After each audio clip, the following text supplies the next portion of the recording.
Hello everyone, welcome to my channel. My name is Cheryl. Thank you very much for joining me. If you're new here, hello, welcome. If you're turning viewer, welcome back. Today I thought I would try the little frame thing for that quick champ offer, so I put a Valentine's Day one on. Very excited to try that.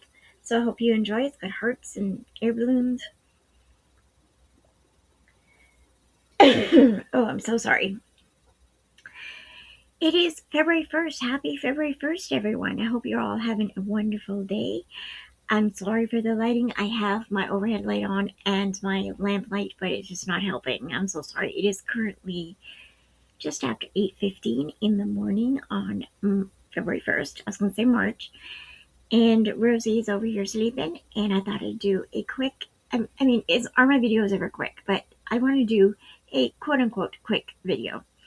So just to catch you up, my beginning of the year was not good, but I'm doing well now. I'm starting to get back into real life, so that's good. I'm still grieving my aunt, but it's all good. I'm allowing myself time to just grieve and think about her and love her and remember, memories. I didn't handle it as badly as I did when my mom passed, but my aunt isn't my mom, so I think everyone reacts to grief differently. And this time I feel like I was in a better mental state to be able to handle it. And I allowed myself about a week to just stare into space and check my brain out and just grieve. And that really helped because I don't think I did that when my mom died. I was trying to be strong the whole time, making myself more weaker. Not weak in a bad way, but making myself have more problems. And so this time it's going better. I got cataracts last year, and so I haven't been able to read as much because of that. So I do have my first cataract surgery scheduled for March 9th. Very excited because they told me it would take at least a year, and I went on the waiting list in August or September of last year, so I thought it wouldn't be till the end of this year. No, I'm having my first one in March. I'm very excited. I may not need glasses after both eyes are done, which will be weird because I've had glasses since I was 6 years old. I digress. Anyways, today's video, that's what you're here for. So today I thought I would do my top 10 books of 2025. Now, I usually do the end of year tag, and I always strive to do a lot of end of the year content. That didn't happen last year or the beginning of this year, so I'm going to put this one up and maybe one or two others. But these are the top 10 books I read in 2025. Mind you, they didn't all come out in 2025. They weren't all published in 2025, but they are books that I read. So if you enjoy the types of books I read, most of them on this list are mystery or thrillers. So that's kind of my bread and butter. But I do have some romance, some middle grade, and some historical fiction, and some fantasy. So let's get right into it. Got my handy dandy phone. I'm going to put in my password because I keep forgetting about that. How are you all doing? Are you doing good? I hope your year is going well. What are you reading recently? I've only read 3 books in January, which is the lowest I think I've ever had in a month. But again, my eyes grieving, I'm getting old. So the 10 favorite books of 2025. I'm looking at my phone in case you're wondering. 3 honorable mentions because I have to. One is Secrets to be Feared by Jessica Breimer. Jessica is a friend of mine. I love her dearly, and she came out with her debut thriller, which I'm very excited for. I think it is one of her best books. I think it probably is her best book. It lives in my mind. There's one scene that I just cannot forget. It had me at the edge of my seat. My heart was going fast. Jess is becoming such a great, she always was a great writer, but she's just becoming better and better as she writes more books. And I'm very excited to see if Secrets to be Feared becomes popular, because I think it has a potential to do that. Yeah, I'm very excited. So Secrets to be Feared. I'll put the pictures up here, by the way, of all the books I talk about. But Secrets to be Feared is about a woman. I can't remember her name because main character names. and it's a standalone novel. And this woman goes back to her hometown because her I can't remember why she comes back. I think it's to look after her it's been a year since I read it. I read it like in March or something of last year. I don't remember exactly why she comes back to her hometown, but she does. And her grandma is, I think it's her grandma. Oh my gosh, I'm doing terrible at pitching this. I'm so sorry, Jess. Her grandma's away on a cruise, so she's alone in her grandma's house. And there's some murders that are happening and in the town and around the town area. And suddenly she gets this note. This lady gets this note, and it says something to the effect of the other fairies have paid their price, you're next, or something like that. A really creepy note. And it mentions fairies. And then it goes back in timeline. So it's in two different timelines. It goes back in timeline to when some women who are older now are all kids, and they call themselves the fairies. And so you see the backstory of that, and then you read about their lives now and how all these fairies are being murdered for what they saw. And we don't know what they saw. We don't know why they're being murdered.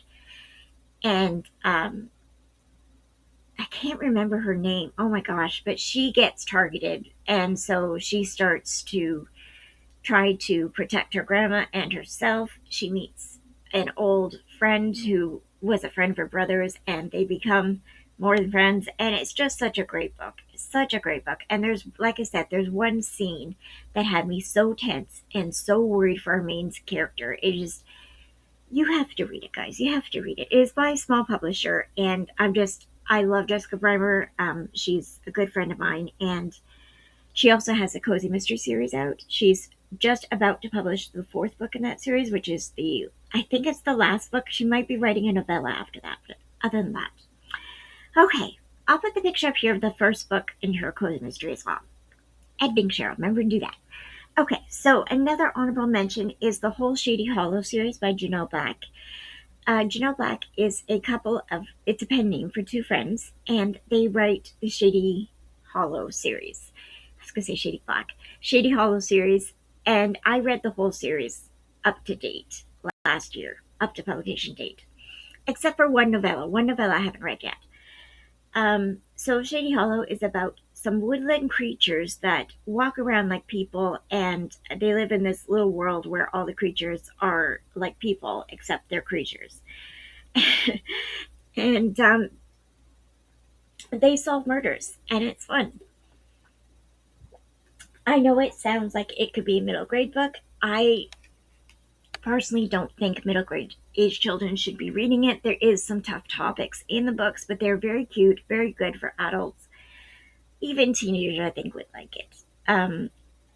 But you have to get past the fact that they're, animals talking and walking and acting like humans. So if you can get past that, I really enjoy the books. They're very funny, very good. The audiobooks are excellent. And my last honorable mention, oh, my throat is so croaky. I feel like I'm going to cough every second. The Mystery of Black Hollow Lane, the two books up to publication. I forget what the second book is called, but that is by Julia Nobel. And these are middle grade, and they are kind of mystery. I would say mystery, treasure hunting, adventure kind of thing. It's a lot of fun. Not exactly treasure hunter. If you read it, you know what I mean. They aren't searching for treasure, but they're searching for something in their.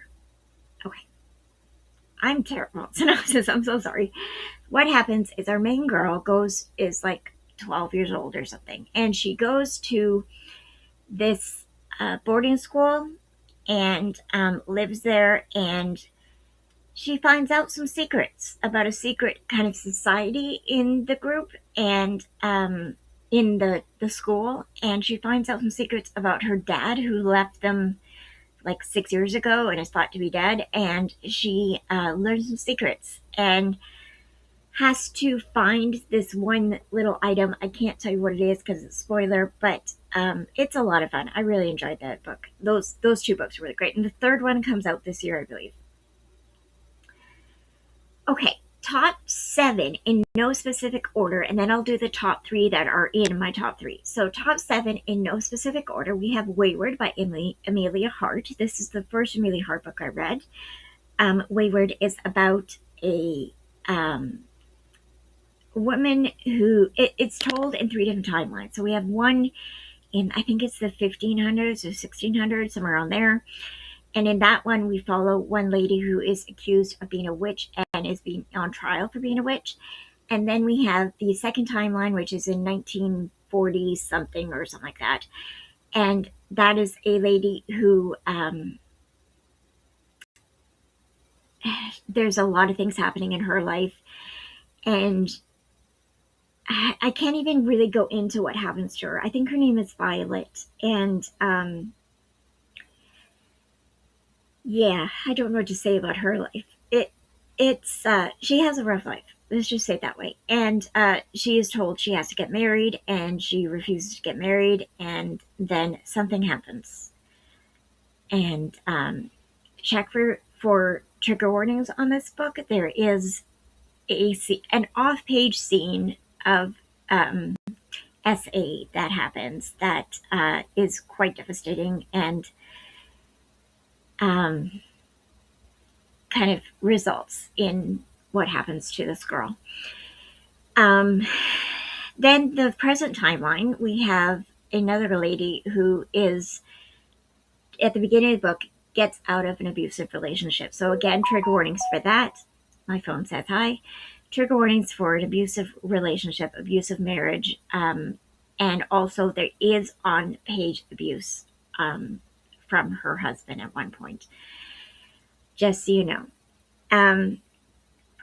Anyways, we follow these 3 women in their timelines, and they all kind of connect. They're all descendants of each other, and they are not necessarily their mother or their grandma kind of thing, but they're all related in some way. And they all have a natural ability to attract nature. So they're kind of like, people call them odd, because they can, butterflies come to them and mosquitoes come to them and stuff like that. They're very much into nature. They're very much into holistic healing and stuff like that. I wouldn't say it was a creepy book because I am a Christian. I don't like reading about spells and stuff like that. I did find this book very interesting because it kind of shows that these women who are accused of being a witch and the Salem witch trials and all that. I love reading about that because these women are such strong women who went through heck, and some of them had to die for that, and it was awful. And so these 3 women in Wayward are being called odd. They're being called witches. They're being called names that are just awful. And it's the story of them overcoming all this, of becoming themselves, being themselves, but being strong women. And it's such a beautiful book. And Amelia Hart's writing is beautiful. Wayward was her debut. I did read The Sirens as well last year, and it was just as good. So there's a bit of magical realism in the book, but I really enjoyed it. I thought it was really good. We're already like 16 minutes, or no, 15 minutes in, and I'm just on. Now I have to put my password in because my thing, turned off because I was talking too much. Next, we have Dead Tired by Kat Ailes. This is a cozy mystery following 4 women. I can't remember how many women. Women who, in the first book, which was, what was the first book called? The Expected Detectives, which is the series name as well. And Dead Tired was the sequel. It is about some women who, in the first book, they are pregnant and they go to this small town and they become friends and they solve murder while being pregnant. It's very funny, very enjoyable. The second book is the one I want to talk about, though. Dead Tired. Oh my gosh, can you tell I'm tired? Dead Tired. It's like a year or 2 after the last book took place, and the kids are now like 1 year old or so. and they're still friends. All the women are still friends, and they go to this. They decide to do a protest with a company, uh, protest about cutting down trees. So they go and they chain themselves to some trees. Very funny, and I mean it's not funny, but the whole scene is pretty funny. And then a murder happens, and the whole question is, how did this murder happen when everybody was chained up and only one person had the key? So they start investigating. It is a great book. What I love about these books, especially this book in particular, was the representation of the little kids. Very much. You can tell that Cat Ailes loves kids because she got them spot on, and it's so much fun. And I like how the mothers are kind of like laid back. They're kind of like, yeah, she's screaming in public. I can't do anything about it. It's fun. It's like, they try to calm the kids down. The kids say embarrassing things and do embarrassing things, and you just kind of like, well, you know, couldn't stop it, so it happened. Let's move on, kind of thing. And I'm kind of like that too. So it's kind of funny. Yeah, it was really good. I think a lot of mothers are kind of, especially first time mothers, are very much like the kids have to prim and proper, and kids just aren't that. So it was very funny. I really love that. Yeah, I hear you. And it's a lot of fun. I love that book. So it is a cozy mystery, but the characters are what got me. The Witch is Back by Angela M. Sanders. I just finished telling you I don't like reading books about witches doing spells, but there is one series I enjoy, and that is the way Witch Way Librarian Mystery Series. And this is the newest book, The Witch is Back by Angela M. Sanders. I had the e-arc for that book, and I loved it, just like the rest of the books in the series. It is about a woman who comes back to a town, and small town, I think it was her hometown, and she becomes a librarian in this big castle that's turned into a library. And no, it wasn't her hometown, but anyway, she comes back to this place, and she becomes a librarian in this big like mansion that has been renovated into a library. And while she's there, she starts noticing that in the first book, she starts noticing that she's doing things like books are talking to her, whispering to her, and she finds out that her grandmother, I think, was a witch. And so she starts getting her powers. In The Witch is Back, I don't actually remember which one this was. I just know I love the whole series, so I put it on here. I know that the romance in this book was really good, and in this particular book, it kind of made me cry a little bit. Not really cry, but tear up, Um, but again, it's a cozy mystery. She solves murders. She does have a bit of spells and powers. She does do a bit of conjuring and power things, which I don't particularly like, but they are usually only a page or two long, and there's usually only one scene of that in each book. So I kind of skimmed through that. But I mean, the rest of the book is fun. I really enjoy it. I love the fact that the books, she can hear the books whispering to her, and she can make them dance, which means all the books come up in the air and do little dances. I love that. That's the dream, right? Okay, the next book is a nonfiction. It is The Happy Writer by Marissa Meyer. Marissa Meyer wrote the Cinder series. I forget what the series is called. She also wrote a couple of other series. I have not read those, but I wanted to read The Happy Writer. I saw another booktuber review it, an authortuber, and this book is all about how to be a happy writer. So if you don't know, I am a writer. I am trying to write my first book, and if you shameless plug here, but I have another channel. It is a writing channel where I chronicle my writing journey. So you can join me in that. It is Cheryl Writes Books. If you are interested in following me there, I'll link the channel below. But The Happy Writer is a very good book. I'm actually rereading it right now. I'm loving it. So this book is about how to, not just how to plan a book, but how to plan your life around writing a book and be happy. It's all about enjoying writing and not taking it as a chore, but just enjoying writing. And I really enjoyed that. I really thought it was a great book. And I'm tempted to read more of Marissa Meyer because I like her writing. Yeah, I recommend it to anybody who wants to be a writer or an author. I really recommend it. Murder at Mallowan Hall by Colleen Cambridge. I'm going to put all the books in that series up here. I am still reading book 2. I read them out of order. I'm reading book 2 right now. But the rest of the books, I think there's 6 of them, and I just read the 6th in an e-arc. This is about Agatha Christie's uh, housekeeper, fictional.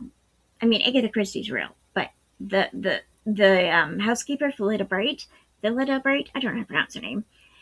It's her series, and she is solving murders, and Agatha Christie plays a part. Each book has something to do with the book that Agatha Christie is currently writing at that time. Of course, it's historical now, but at the time it's current.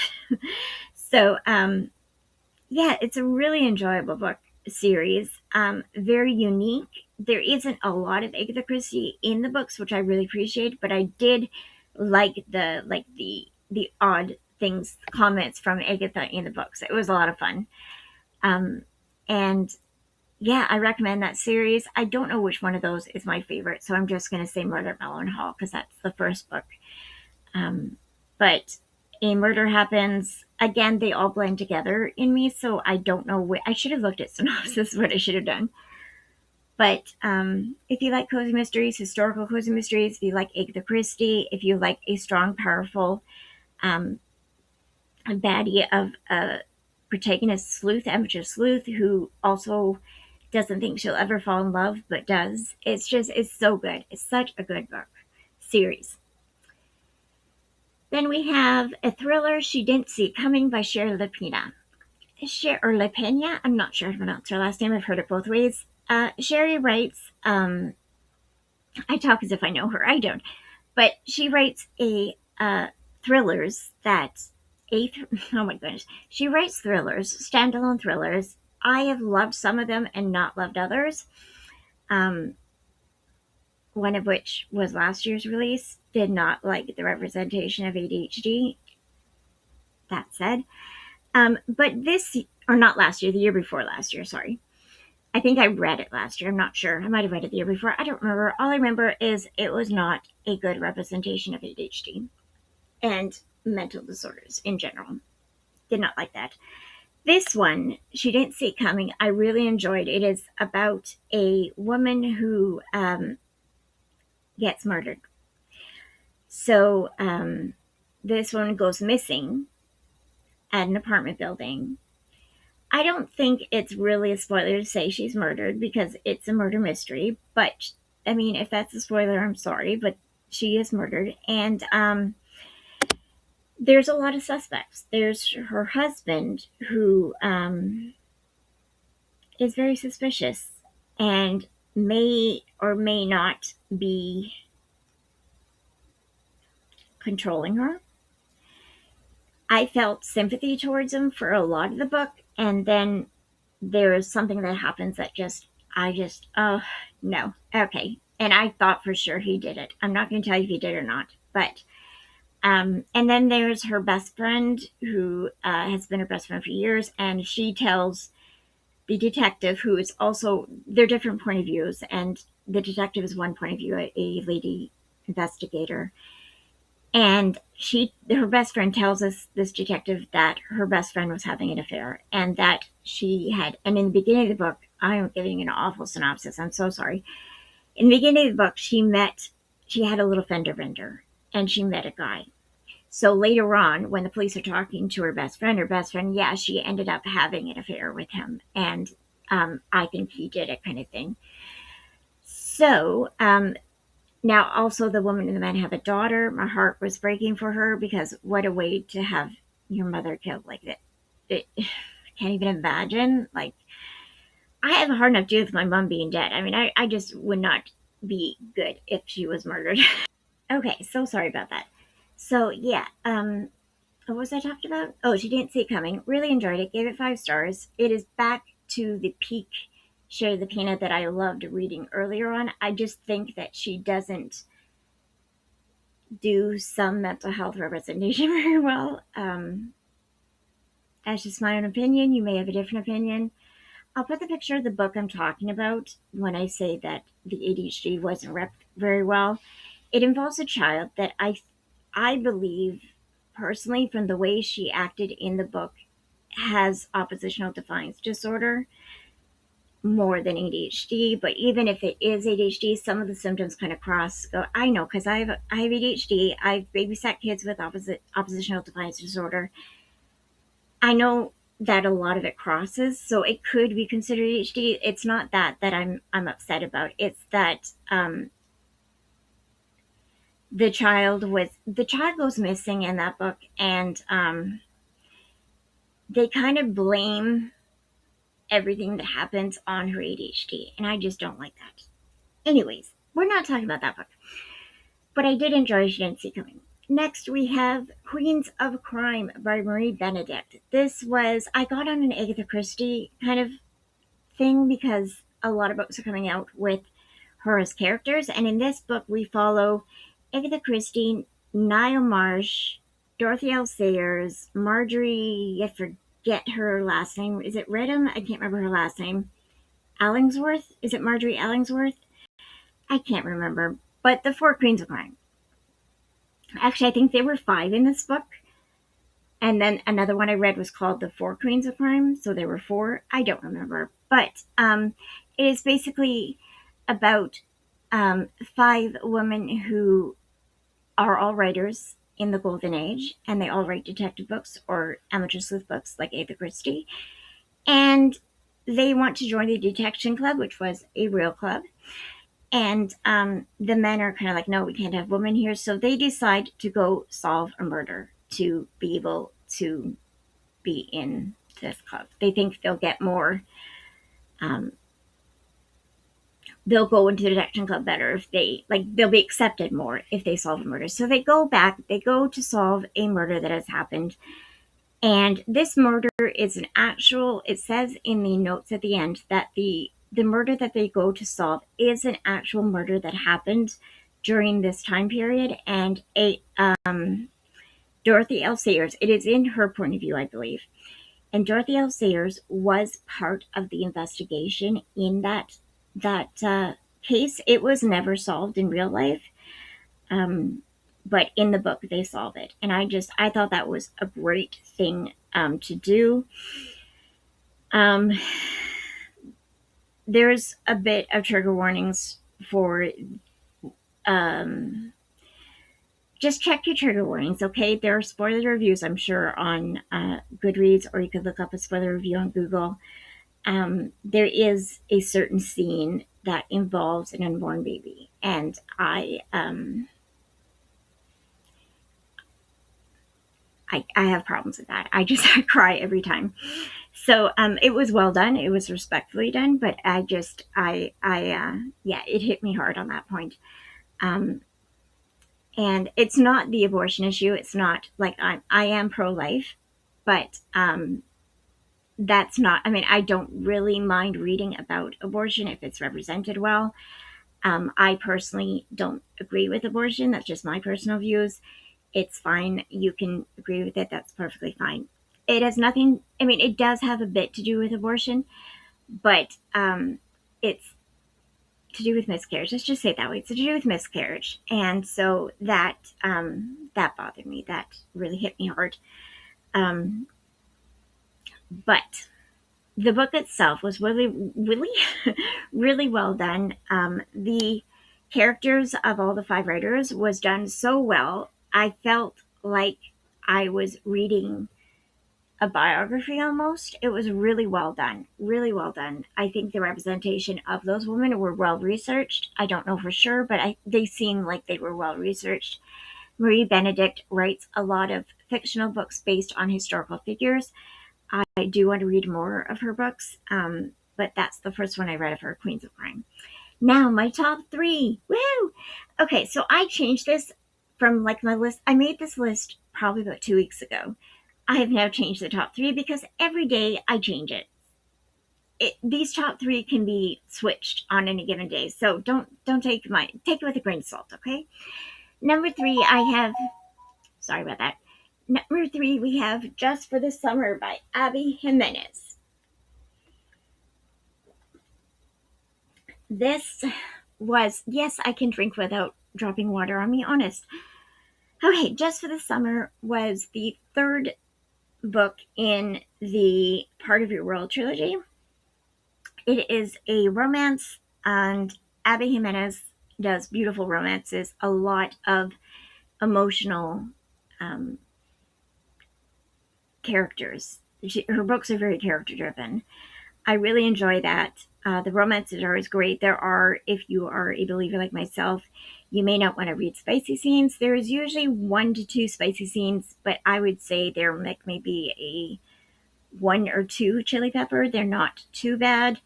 Not that spice is bad. I'm just saying for my own liking of reading spicy scenes, I would say that these ones aren't as spicy as a lot of other books. But Just the Summer follows a traveling nurse who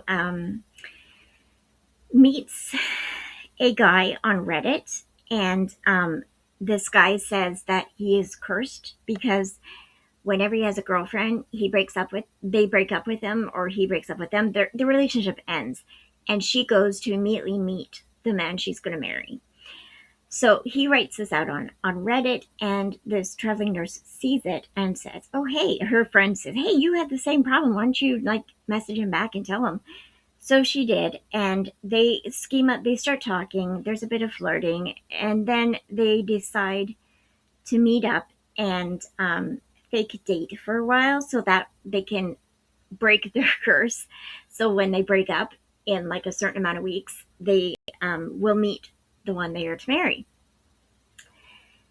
And so because she's a traveling nurse, she convinces her traveling nurse friend to go to the town that he lives in and work at that hospital so that they could fake date. But she has a problem with staying in one place. And that whole arc of her character arc is beautiful, emotional.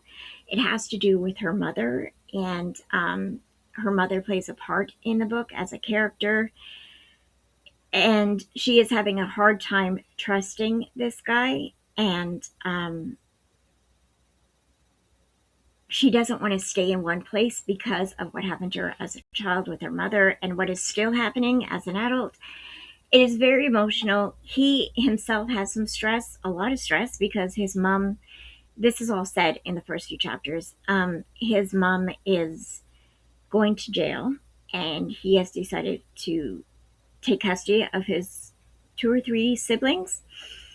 And so, and they just, he knows also that this girl that he's starting to really fall in love with doesn't want kids. And it's just such a beautiful book. There are a few trigger warnings, as there always is in Abby Jimenez's books.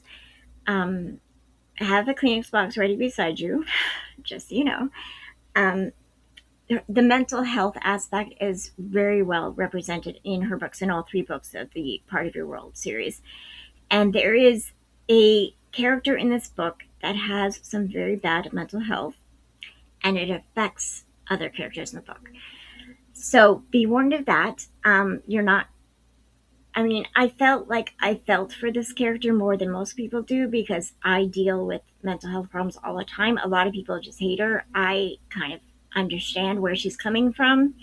Not that I particularly agree or like her, but there is a reason for it. And yeah, I really enjoyed this book. I bawled my eyes out a few times reading this book. It is so good. The romance was beautiful. The guy, I can't remember his name, but he was like perfection, the best book boyfriend there is. He was great. He loved his siblings. He loved his mom. He was the best. I think his name was Justin, actually, if I remember correctly. And then she was someone who was going through it, and she needed some strength, some encouragement, some stability in her life, and someone to love her and tell her everything's going to be okay. And I just resonated with that so well. And it's just such a good book.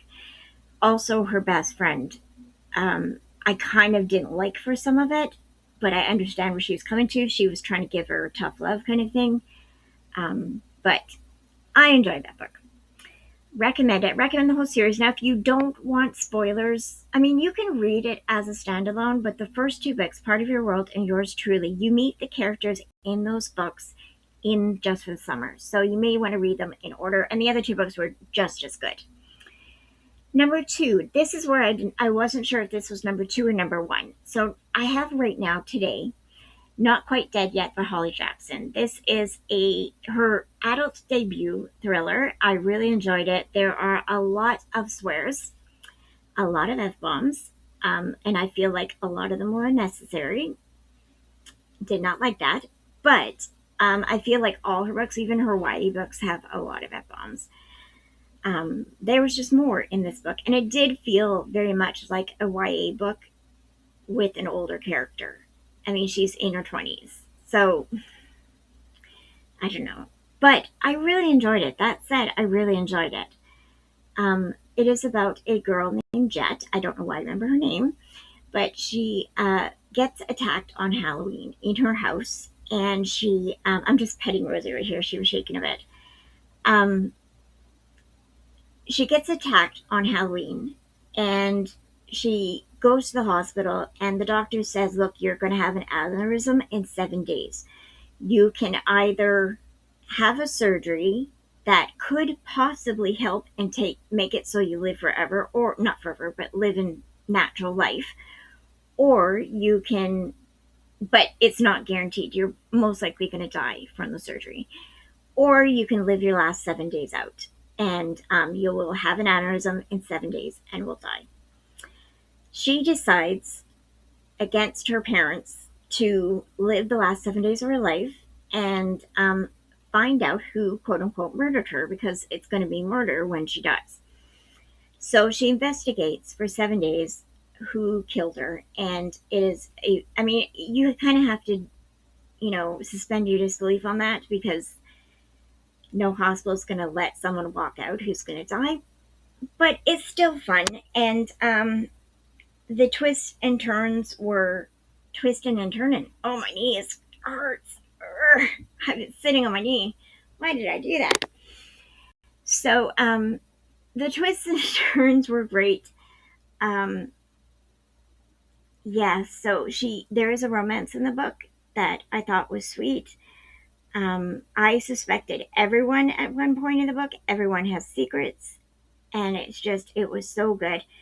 I did guess who the killer was, but I did suspect a lot of people in the book until I got to about 3/4 of the way through, and that's when I kind of locked in who the killer was, and I was right. But that said, it was such a fun ride. I really enjoyed that book. Really enjoyed it. Again, if you can get over the F-bombs. I don't think there's any spicy scenes. I think there's one scene where it's kind of fade to black, but that's it. And I really enjoyed it. I thought it was really good. And there's one scene that I bawled. I was sure I was not going to cry. I'm not going to cry during this book. And then one teensy wincy little scene, and I bawled. And then I cried for the rest of the book. So there's that. The number one book I read in 2025. Are you ready? Drum roll. Let's do a drum roll. Okay, I'm terrible at drum rolls. All right.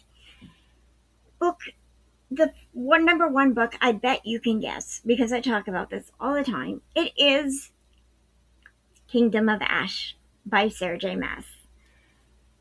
I read the last book of the Throne of Glass series at the beginning of last year, and it was epic. I loved it so much. The series itself is amazing, and I love it so much. It is, of course, about Celaena Sardothien in the first book, which is Throne of Glass. No, is that what it's called? Is it just called Throne of Glass? Yeah, Throne of Glass. The first book.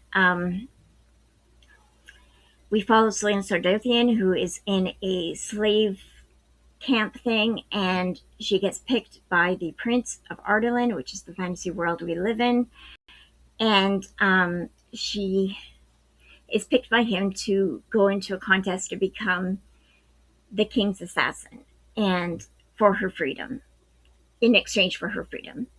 And that starts the whole series. There's so much more than that. There are fae, there are love interests, there are a war, which Kingdom Ash has a lot of war in it, which I really liked actually. I thought it was really well done. Um, and it kind of wraps up the whole series, and it was just beautiful. I mean, I don't know what else to say without it being a spoiler because it is book 8, I think, in the series. I think there's 8 books in the series. Excuse me. I loved it. Loved it, loved it, loved it. I thought it was so great, and I'm still thinking of rereading it and doing a video on rereading them.